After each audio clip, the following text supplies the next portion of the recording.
If the noise of anxiety is overwhelmingly loud right now, you aren't alone. It often feels like living in a vacuum. There is no quiet, only a heavy layer of mental static that makes it impossible to think clearly.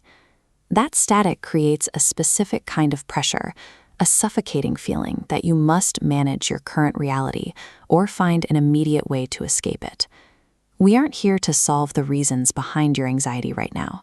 Instead, we are just going to acknowledge the raw sensation of being overwhelmed. Moving through this static doesn't require a fight. It starts by preparing your mind for a very gentle shift in perspective. Panic operates as a deceptive narrator. It has its own rigid logic that follows a predictable pattern. That logic begins with a single aggressive claim, the insistence that everything in your life is actively falling apart. This claim forces you into the illusion of ultimate responsibility.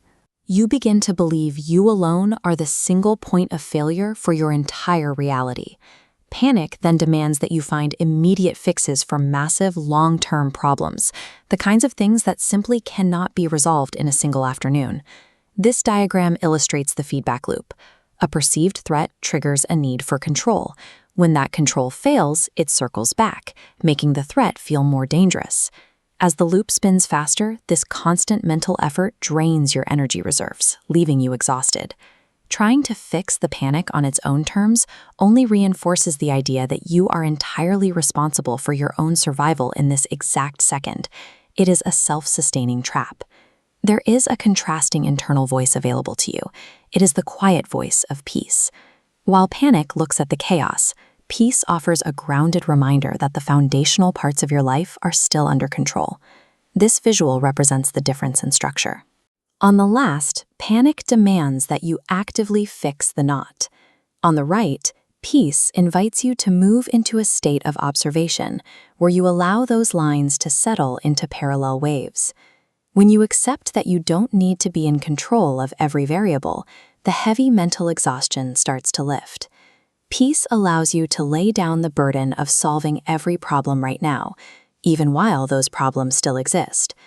Rather than analyzing these thoughts, we are going to ground ourselves in physical reality. Take one slow, deep, and deliberate breath. Like a single ripple disrupting a still surface, one deep breath serves as a physical interruption to your mental chaos. As you exhale, imagine your internal posture shifting. You are consciously letting go of the idea that you have to fix everything today. In place of that burden, you are choosing to trust that things can exist without your constant management. While breathing doesn't change your external circumstances, it is the tool you use to hand off the weight you've been carrying. By shifting from effort to trust, you stop the energy drain of the panic loop. You are no longer using your own strength to hold the world together. To stay in this space, you have to make a conscious choice. Today, I choose peace over panic. We often look for a grand rescue from our problems, but the most significant change is often an internal one, a shift in how your body and mind respond to the current moment. This return to a quiet mind doesn't require a complex plan. It begins and ends within the rhythm of your own breathing.